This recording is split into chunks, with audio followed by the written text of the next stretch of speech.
नमस्ते प्रिय विद्यार्थियों, राजकीय महाविद्यालय बारा की यूट्यूब चैनल पर आपका स्वागत है। मैं Mahesh Kumar Nitharwal, assistant professor political science. तो पॉलिटिकल साइंस में हम जो पेपर डिस्कस करने जा रहे हैं वो है आज बीए पार्ट 2 और इस पेपर का नाम है भारतीय राज्य व्यवस्था, इंडियन पॉलिटिकल सिस्टम। प्रिय विद्यार्थियों, किसी भी पेपर को पढ़ने से पहले हमें उसका एक सिलेबस होता है, वो सिलेबस हमारे दिमाग में होना चाहिए।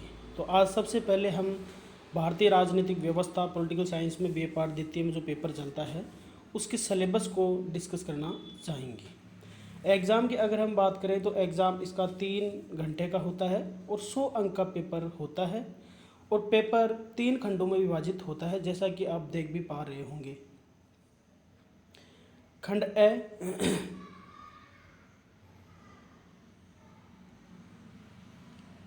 खंड ए, खंड ब और खंड स।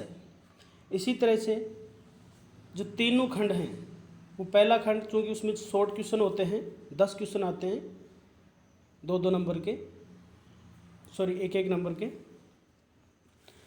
फिर खंड ब में कुल 5 प्रश्न करने होते हैं और 250 शब्दों में इसका उत्तर देना होता है। कुल अंक इसके निर्धारित हैं वो है 50। फिर खंड स, इसमें 2 प्रश्नों के उत्तर देने होते हैं। टोटल 4 क्वेश्चन आते हैं और 500 शब्दों में हमें अपना उत्तर देना होता है। इसी तरह से जो हमारा सिलेबस है वो 5 इकाइयों में बंटा हुआ है और इन 5 इकाइयों से क्वेश्चन पूछे जाते हैं, जैसा कि आप देख पा रहे हो। इकाई 1, इकाई 2, इकाई 3, इकाई 4 एंड 5। तो हम इन 5 इकाइयों को डिस्कस करने की कोशिश करेंगे कि इन 5 इकाइयों में क्या क्या हमको पढ़ना है। तो इकाई फर्स्ट है, उसमें सबसे पहले हम भारत के संविधान का निर्माण कैसे हुआ उसके बारे में पढ़ेंगे। अब चूँकि आपको पता है संविधान निर्माण के लिए संविधान सभा गठित हुई थी, तो उस संविधान सभा में क्या क्या मुद्दे रहे वो हम देखने का प्रयास करेंगे। फिर उस समय संविधान निर्माण को लेकर क्या प्रवृत्तियाँ और अप्रोचेज थे, ट्रेंड्स एंड अप्रोचेज हम देखने का प्रयास करेंगे। फिर हम पढ़ेंगे संविधान की प्रस्तावना, प्रीएम्बल ऑफ द कॉन्स्टिट्यूशन की प्रस्तावना क्या है, प्रस्तावना का महत्व क्या है और प्रस्तावना से रिलेटेड एग्ज़ाम में क्या क्वेश्चन पूछा जा सकता है, कंपटीशन एग्ज़ाम में क्या क्वेश्चन पूछे जा सकते हैं, वो सब भी हम डिस्कस करने की कोशिश करेंगे। इसी तरह से चूँकि भारत में संघीय व्यवस्था फेडरल सिस्टम को अपनाया गया है, तो हम उस फेडरल सिस्टम क्या होता है वो देखेंगे। फिर जो इंडियन फेडरल सिस्टम है, भारतीय संघीय व्यवस्था है, उसकी प्रकृति नेचर कैसा है वो हम देखने का प्रयास करेंगे। क्योंकि विद्यार्थियों आपको पता है संघीय व्यवस्था कई सारे देशों में अपनाई गई है, जिसका क्लासिकल मॉडल अमेरिका माना जाता है। भारत में भी संघीय व्यवस्था अपनाई गई है, कनाडा में भी संघीय व्यवस्था है, लेकिन इन सब की जो संघीय व्यवस्था है वो अलग अलग है। तो भारत की संघीय व्यवस्था की प्रकृति कैसी है, नेचर कैसी है, उसकी विशेषताएं क्या है वो हम देखने का प्रयास करेंगे। फिर इसी तरह से संघीय व्यवस्था में आपको पता है कि एक केंद्र सरकार होती है और राज्यों की अपनी अलग सरकारें होती हैं। तो 2 अलग अलग स्तर की सरकारें हैं, उनमें केंद्र, संघ और राज्य संबंध हम देखेंगे कि केंद्र और राज्यों में कैसे संबंध हैं। संबंध 3 तरह के होते हैं, विधायी संबंध होते हैं, कार्यपालिका संबंध होते हैं और वित्तीय संबंध होते हैं। फिर हमारे संविधान में कुछ राज्यों को उनकी परिस्थितियों को देखते हुए विशिष्ट दर्जा दिया गया है, जैसा कि आप देख पा रहे हो, कतिपय राज्यों को विशिष्ट स्तर। तो वो हम देखने का प्रयास करेंगे कि किन किन राज्यों को ये विशिष्ट दर्जा दिया गया है। 370 अनुच्छेद है, उसके बाद से स्टार्ट होते हैं। जैसे जम्मू कश्मीर में आपने पढ़ा होगा कि उसको विशेष दर्जा था अनुच्छेद 370 में, जो कि हटा दिया गया है। तो वैसा ही कई सारे राज्यों को और दर्जा दिया गया है, तो किन परिस्थितियों में उनको दिया गया है वो सब हम देखने का प्रयास करेंगे। और फिर उन राज्यों को जो विशिष्ट दर्जा दिया गया है उसका निहितार्थ क्या है, उसका मायने क्या है, वो भी हम देखने का प्रयास करेंगे। तो ये सब चीज़ें हम देखेंगे इकाई 1 में।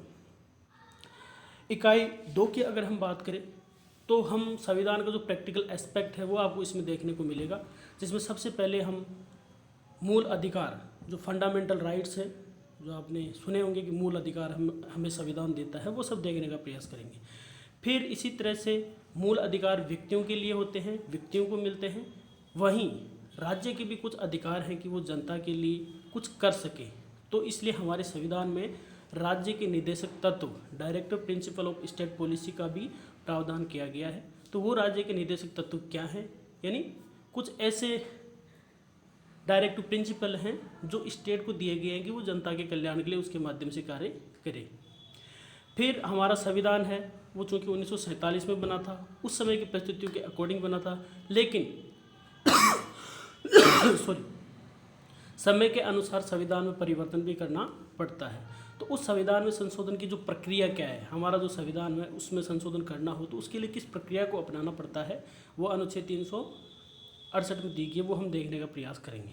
फिर इसी तरह से हमने संविधान में पंथ निरपेक्षता को अपनाया है। तो पंथ निरपेक्षता, सेक्युलरिज्म क्या है, उसकी क्या प्रकृति है, उसके क्या मायने हैं, वो सब हम देखने का प्रयास करेंगे इकाई 2 में।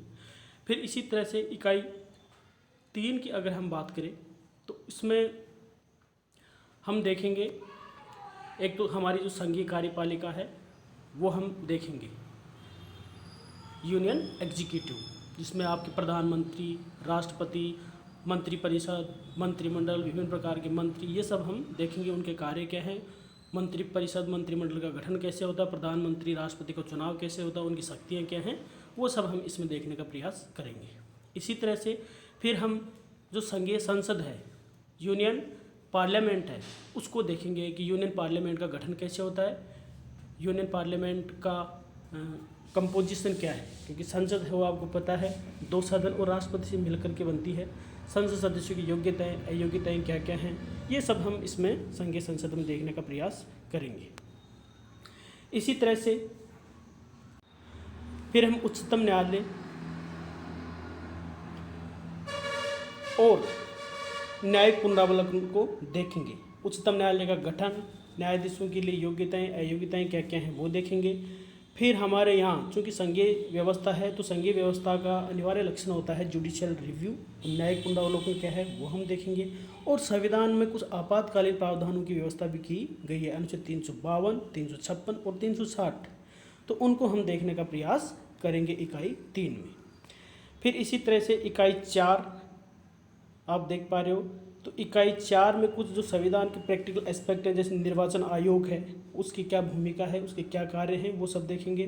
कुछ संवैधानिक पद जैसे राज्यपाल का पद है वो देखेंगे।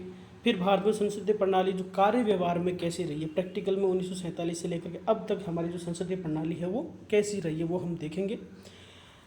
फिर इसी तरह से हम देखेंगे कि नेतृत्व की क्या भूमिका है, गठबंधन सरकारें होती हैं वो क्या हैं, उनके क्या लाभ हैं, क्या हानियां हैं, राजनीतिक जो दल होते हैं, क्योंकि लोकतंत्र है, लोकतंत्र में सारा कार्य राजनीतिक दल करते हैं, सरकार बनाने से लेकर के जनता को जागरूक करने तक के कार्य, तो वो सब हम देखने का प्रयास करेंगे।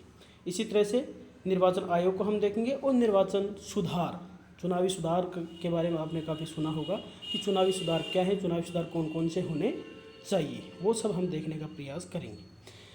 फिर इकाई 5 में हम भारतीय राजनीतिक व्यवस्था की सम्मुख जो प्रमुख समस्याएं हैं, जैसे देख पा रहे हो आप, क्षेत्रीयतावाद है, सांप्रदायिकता है, राष्ट्रीय एकीकरण है, आरक्षण की राजनीति है और भारतीय राजनीति में जाति की क्या भूमिका है, वो सब हम एनालाइज करने का प्रयास करेंगे। तो प्रिय विद्यार्थियों, आज के वीडियो में इतना ही सब कुछ। कल नेक्स्ट वीडियो में हम स्टार्ट करेंगे भारतीय संविधान, भारतीय राजनीतिक व्यवस्था को फॉर्मली। Thank you.